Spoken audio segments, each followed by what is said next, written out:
Hi everybody. The module is an introductory course in research methods. Mainly it is the analysis of operational research. It is given by the epidemiologist group, experts in epidemiology, biostatistics, and public health.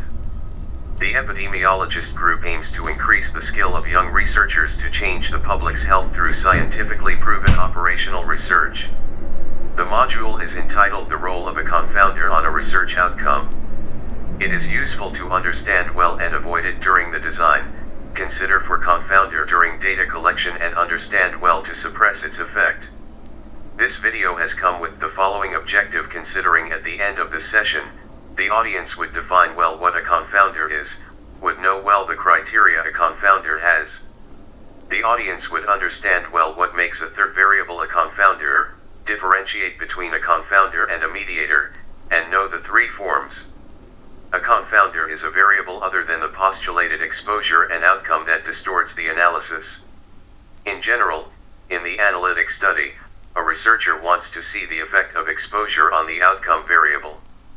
The presence of a confounder will result in non-real findings, that is, a distorted result.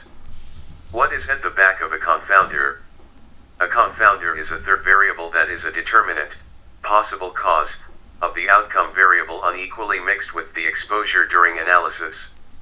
During a crude, unadjusted, analysis, a combined effect of the exposure and the confounder on the outcome is illustrated, that is, a distorted, or a mistaken finding is displayed.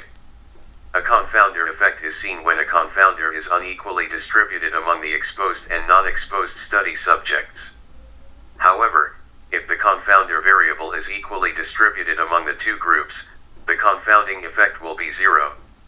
Therefore, it is because the confounder is unequally distributed between exposed and non-exposed that influences the outcome.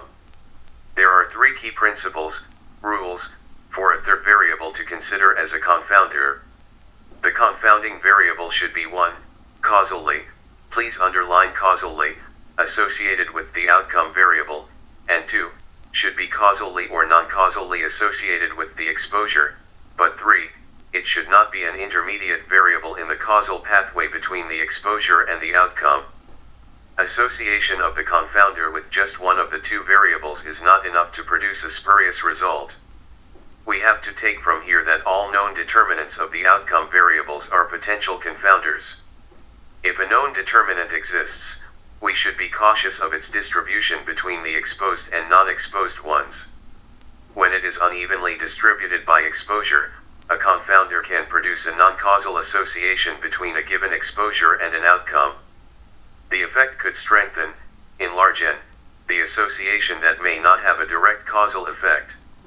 This strengthening could occur when a positively associated determinant of the outcome is more distributed among the exposed study subjects, or a confounder that is negatively associated determinant of the outcome is distributed among the non-exposed ones.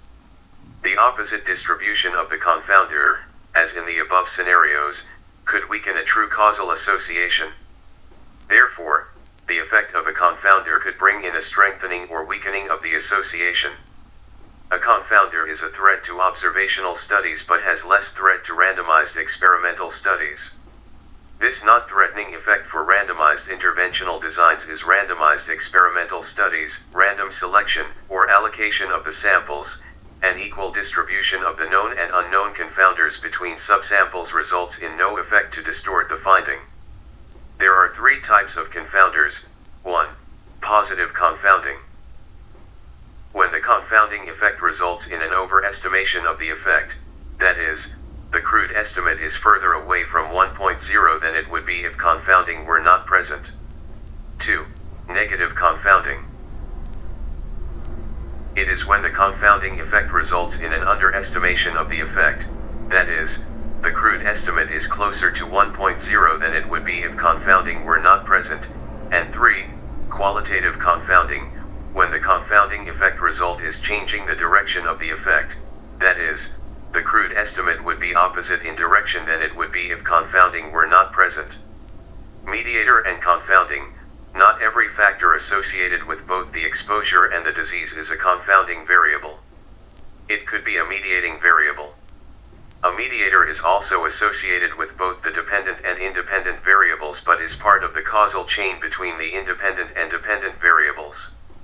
It isn't easy to distinguish only statistically but can be differentiated based on biological knowledge of the process of action. Therefore, biological knowledge of the physiopathology mechanism of action is important. A mediator as a confounder is associated with both the exposure and the outcome, but it is a part of the mechanism. It is distinguished from a confounder by careful consideration of causal pathways. Therefore, knowledge of biological plausibility about the mediator is necessary.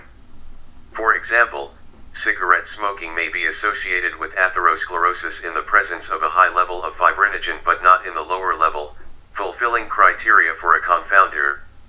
But knowledge of the mechanism of action differentiates if it is part of the mechanism to show it is a mediator.